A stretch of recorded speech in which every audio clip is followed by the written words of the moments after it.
10:37. This is the Big Saturday Show. It's Boogie and Girl Dingo. Hello, Girl Dingo. G'day, mate. Now it's time for another one of our pre-recorded interviews.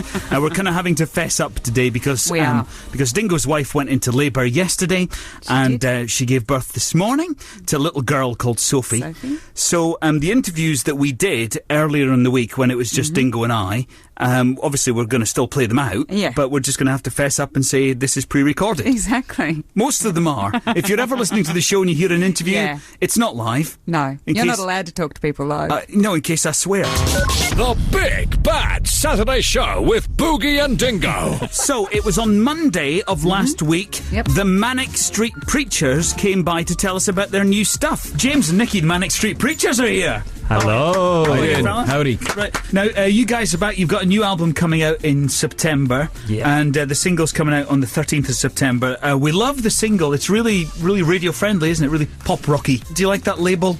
We're not ashamed of it. I think sometimes we're not like that, sometimes we are. We're comfortable with our many incarnations. Do you rather the label punk rock? I mean, that's your roots, isn't it? I think a lot of our sensibilities come from punk, you know, in terms of sometimes the songs I've played allege them, or they have cultural concerns, and that's where the punk influence comes from, I think. And there's better money in commercial radio, right? Well, supposedly.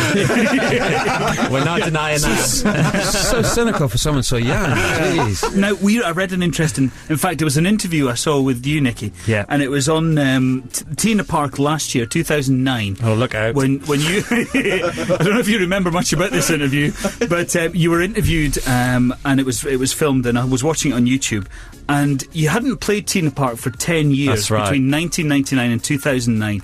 And you said on the interview that you were banned from Tina Park for swearing on stage. First of all, what did you say? It's kind of true. It's what we were told. It's either that or people just didn't like us. But we headlined in 99, and it was one of the best shows we ever did. I remember ending up in the crowd giving Sean's drum kit away with him screaming, going, "Don't get rid of that snare!" And it's kind of emotional, wrecked up, you know, the Who kind of appearance. And they did say we were banned because I swore rather a lot. There was something in a local paper about him. We were like, that's a tad harsh coming from a Scottish journalist, isn't it? You know, kind of like... Nowadays you get banned for not swearing. Yeah. We saw Eminem this year, didn't we? Oh, all he did was swear. Are you sure you want to continue this line of questioning? Because it's going to kick off. How have you guys managed to stay together for all these years? Well, the main basis for us not breaking up is because we all grew up with each other. You know, we all grew up in the same valley in South Wales. We all knew each other's faults and follies and kind of annoying traits and habits before we actually became bandmates. Also, I think, you know, it's been healthy that because we spend so much time with each other in the band and in our childhood, that we don't go... I never call Nick up and say, fancy a pint down the pub? That never happens, you know, because we spend so much time together. We don't socialise together because we socialise within the band. It's like in the nicest possible way. I've seen you all week. Back off. It's true. Yeah, that's like us, isn't it? Exactly. You know, work together 6 days a week and phones me on a Saturday night. Do you want to go out for a beer? No. Well, I do, but not with you. No, I don't. I want to go out with somebody else. I have better friends than you. So you guys got together at school?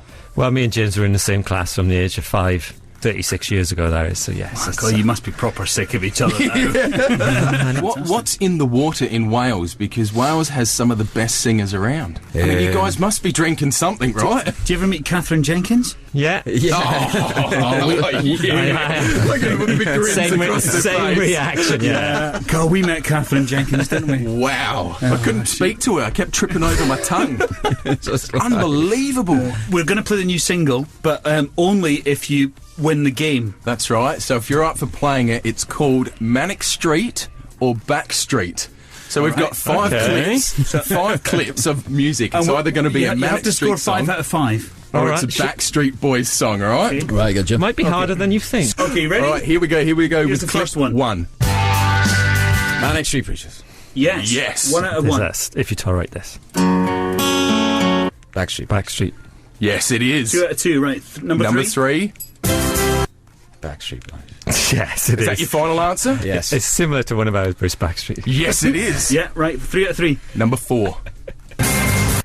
Everything must go. Yeah, that's yours. Correct. Last one. Oh, come on. Let's give us that again. Just give us that again. All right, once more, but that's it, boys.